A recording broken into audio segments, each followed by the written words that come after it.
But in the regular interview, I'm gonna have it. Okay. I think it's just gonna have to be what it is. Okay. Because I can't see. Right.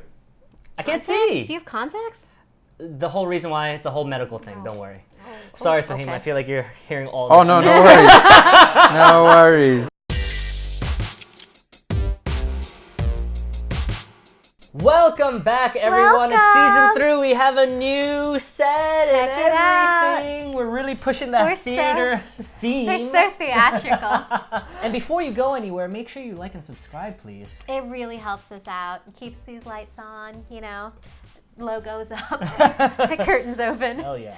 This is regarding we're a show about 2POC. Recommending theater in NYC. My name is Ray Yamanuchi. I'm a playwright. My name is Maria Paz Alegre. I'm an artist and a theater critic. And today we got 2 great shows, both thematically relevant. So today's show is about women on the brink. Our first show is Mothers. Our second show is Our Dear Dead Drug Lord. And our guest for our premiere episode of season 3 is Saheem Ali. He's got a play running right now called The New Englanders at MTC. And he's also directing a little thing called Fires in the Mirror by Anna Devere Smith at Signature. Yeah, it's coming later this month, so stick it up. around. Stick around. So cool. Mothers is at the Duke on 42nd Street. It's written by Anna Moench, directed by Robert Ross Parker, and it's produced by Playwrights Realm. A nanny, a stay-at-home dad, and 3 mothers are at a mommy and me type of thing. But things stop getting fake and start getting real. What I love about this play, it feels sort of like 2 plays put together, but they both obviously have, thematically relevant things that sort of like get pulled like to the most extreme. No, stylistically, you know, it goes from this kind of social satire of really like passive aggressive to the extreme, like No Coward meets Sarah Kane. Yeah, that's a really good way to put it. I never thought the two would meet, and now it's like it's all I can watch. I really loved how the play explores these various hierarchies within mothers. I think that's really effectively explored through the Jasmine Batchelor character, Vic. There's this whole bit where, about producing breast milk, and that sort of like puts her above all the other mothers, even though like she doesn't have her child with her, and like they're going through some marital problems. Yes. And then in the second half, that gets pushed to an even further extreme. Well, I feel like, in motherhood, the stakes are raised. You desperately want to be doing a good job because you are in charge of a person. So, the way you raise them and the way you judge others by raising them, the way you judge yourself if you can't produce the thing that they need to live, the way others might judge you. It seems like motherhood, those stakes are high, but then... Yeah.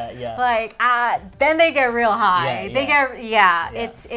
It is motherhood in times 10, times Yes. 100. I also Yeah. really love there's this one male character who, there's a sort of like political commentary there where he's considered beige, which is like a minority group in this world of the play. It's kind of like a world that's similar to ours, but not quite our world. It's almost like flipped, where this like white dude is sort of the minority. And he's called beige, yeah. Right. It reminded me a lot of Passage, but that then is upended in the second half, and then now all of a sudden this man has so much power. The second half reminded me more of our current reality in this weird way. Ooh, what? Right? I don't know. You should see it. Elaborate. No. Well, because in the first half, it's almost feels like a different world, right? Where the beige character is, all the ethnic what?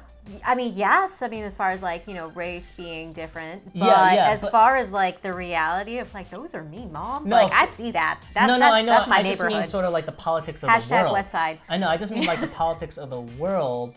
In terms of like who has power, was more akin to our current reality in the second half. That actually made me really scared. I see what you're saying. I got like really scared. Yeah. I'm like, if something like that happens in our world, like, is this like the reality that we're gonna see? And it actually made me super fucking terrified. Yeah, well, I mean, you know, The Handmaid's Tale is based off of what happens in the movie. So it happens. This happens. So I know it happens, but I don't want. But that scares you, and that shit. Yo, it fucking terrifies me. Yeah, I get it. Something that was done that at first seems ridiculous is instead of having children or babies on set, they have these teddy bears, and it's not like teddy bears that make noise or like pre-recorded things that are projected. Literal just teddy bears. It's just teddy bears, and it's ridiculous because you see them, you know, like your teddy, like he bit my child, and it looks ridiculous. But then, like you really start to care, and you get invested in these bears, and you really care that they're okay. And I was like, why do I care so much? But like I really care. Yeah, the suspension of disbelief is quite strong in the show, and the power of your imagination really latches onto these stupid teddy bears. But goddamn, yeah. I mean, yeah, people were like shocked in the audience, at least the audience side. Crying, gasping, it was like crazy. It was over fucking teddy bears. Go see the show. It is so Duke. good. Yeah. Go see the show. It's at the Duke on 42nd Street. It's running till October 12th, so hurry up and go. And sometimes you can still tickets. catch discounts too. It's worth it. It's sure. worth every cent.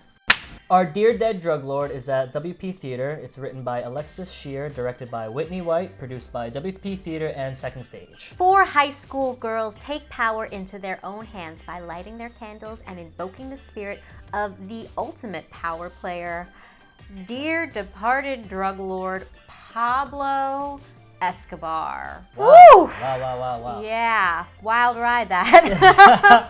So yeah, again, a show about these 4 women. Young women. Really sort of, it's at its core, it's sort of a coming of age story. It's about girlhood and adolescence, but it also explores post 9/11, pre-Obama national anxiety distilled through girlhood, adolescence. So, you know, I was really skeptical about this play going in because any show that centers around a notorious historical dickbag, I'm always like, do we really need you know what I mean? Do we really need another show about Pablo Escobar? Like, how many, like, this guy's so, like, there's like a myth behind him, and dude, he's a fucking drug lord who killed so many people. Yeah. But actually, it's not really about. It's not about. Pablo It's not about Escobar it at all. Yeah, I mean, it is a character that is reflected from 2 Latinx characters. Right. So there is a relationship to it, but really, it could have been any villain. Right. This one is compelling, but it really could have been any real life villain in history. Right. The whole play, just playing off of that, is sort of lashing out against something, and then so these characters try and latch onto this like big historical villain.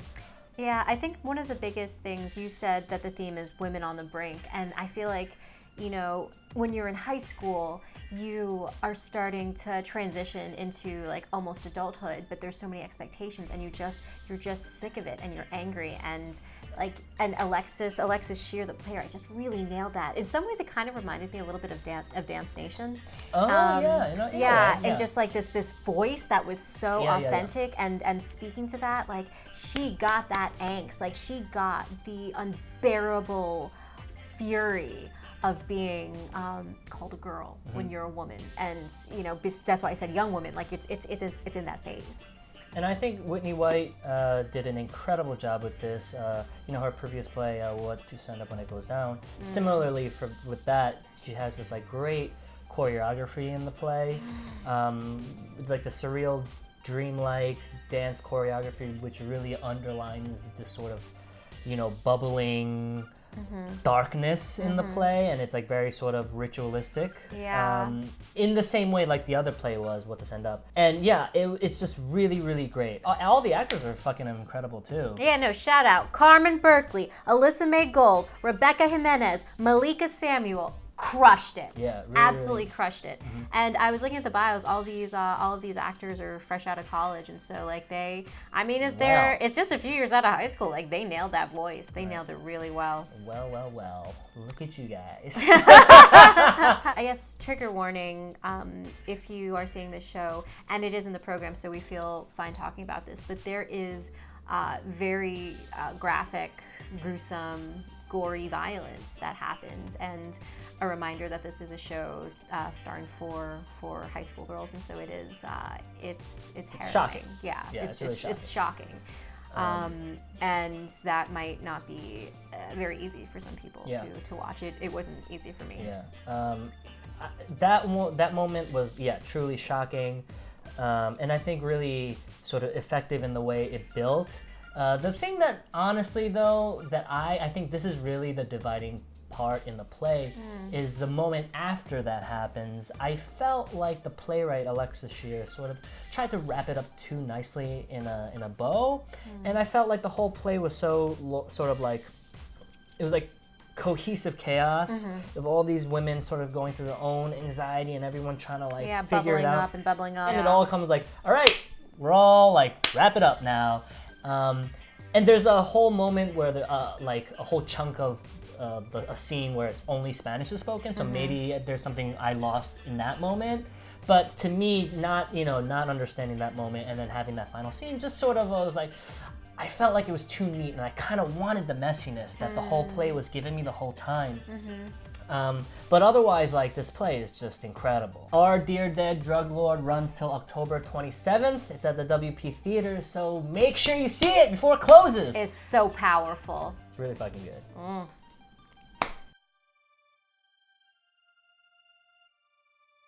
Season 3 premiere, our first guest is the director of such great productions as Sugar in Our Wounds, Passage, and the upcoming show at MTC, The New Englanders. Give it up for Saheem Ali! Hey everyone. Hey, how's it going? How's it going? Welcome. Hey, thank you. And we're back.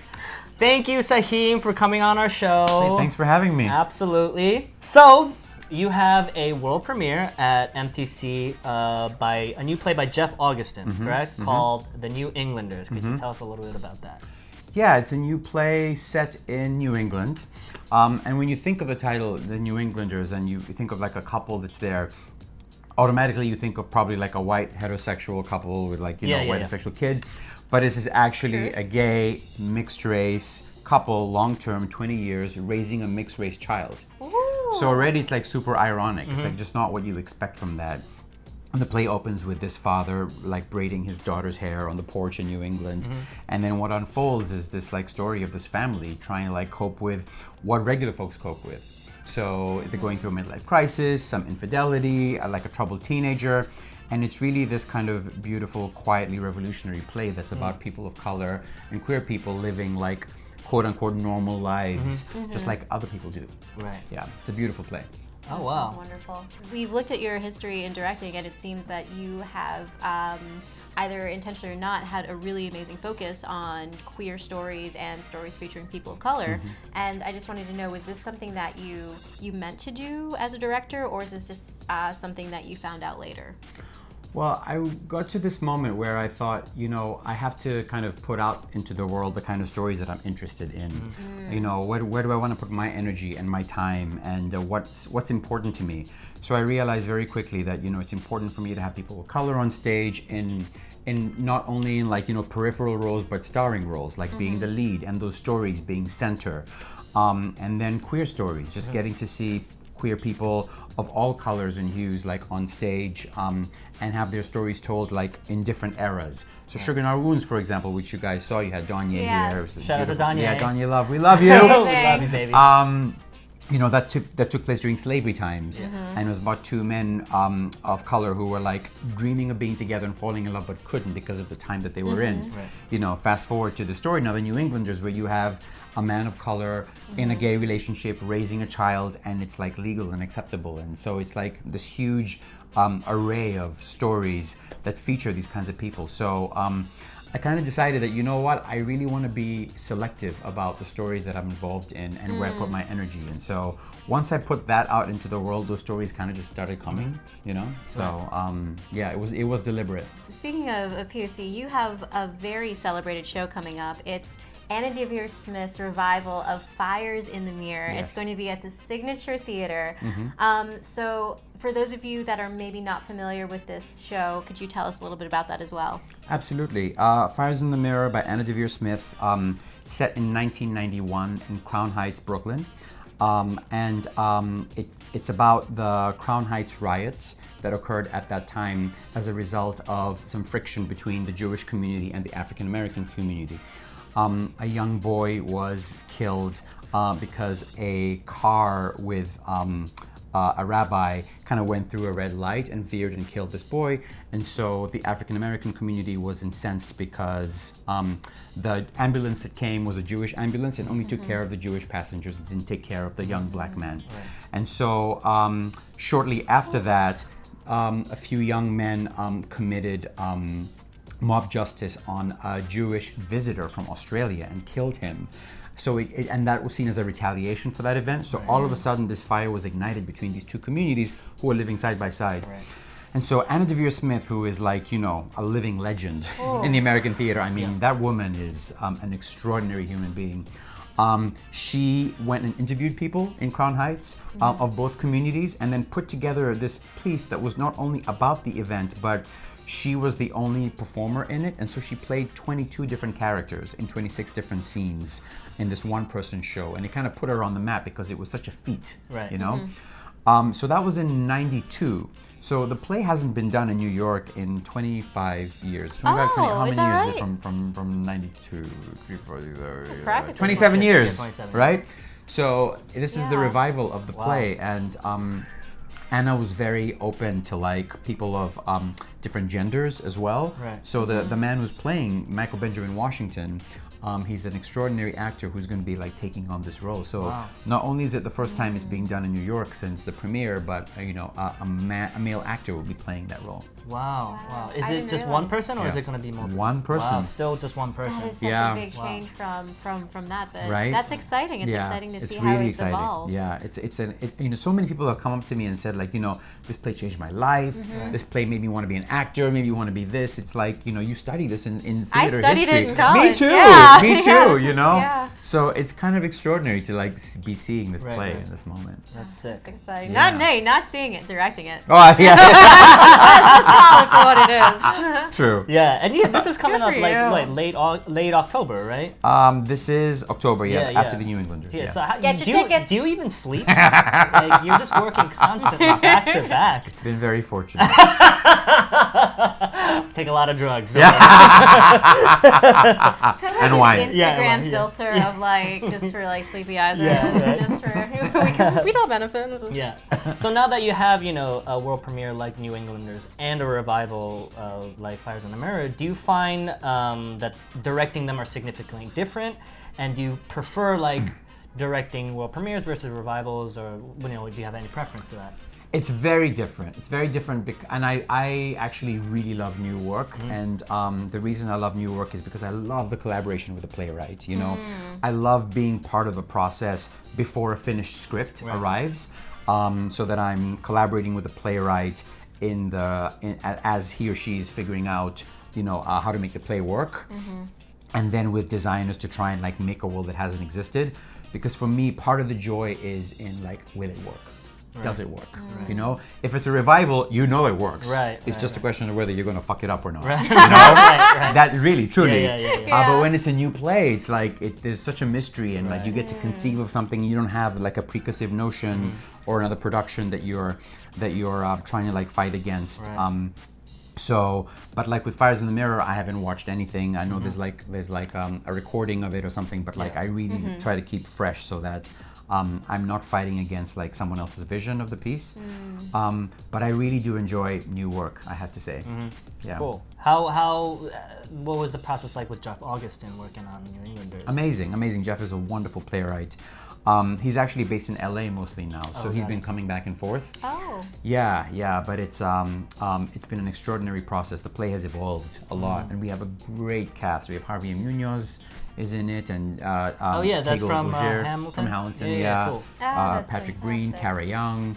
Carrie Young, that's a girl. Yeah, Cara's in it. She's amazing. She's amazing. Yeah, and Yuli Schlesinger. It's a great cast. Yes. That's so exciting. Yeah, Cara. I love Cara. She was fantastic in Sinking Ink. Were you She able was to so see that? good. Of course, yeah. Oh God, Yeah, and Revolving that was Cycles. my favorite play of the whole year. I know. Cara, we love you. Shout out. Shout out to Carrie Young. So we do try to reach the youth. If you would like to give any advice to any aspiring theater makers, what would you like to say?